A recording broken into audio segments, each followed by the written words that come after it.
నేను మీద ప్రేమతో కాదు, నేను అమ్మా కాదులేమ్మా, చూసి అడిగి డబ్బులు తీసుకొని వెళ్దామని వచ్చాను.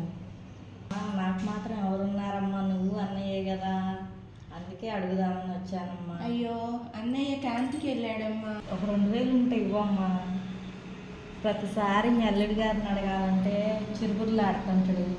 ఏం అడిగాను, నలుగురిలో నాకు ఆడుంటే పిల్లలకు కొని పెట్టుకుంటాదమ్మా.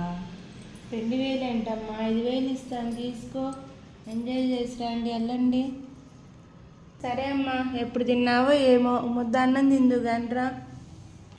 అరే శాంతి వచ్చిందా? ఏం శాంతి, బాగున్నావా? పిల్లలు అన్నయ్య గారు ఎలా ఉన్నారు? ఏంటి విశేషాలు? ఏంటి పని మీద అయితేనే వస్తాయి, మామూలుగా అయితే రావే, ఏంటి కథ? మీ అందరిని చూసి వెళ్ళాలని వచ్చాను. నిజం చెప్పు. ఒక 2000 అవసరం అయి వచ్చాను. అది సంగతి.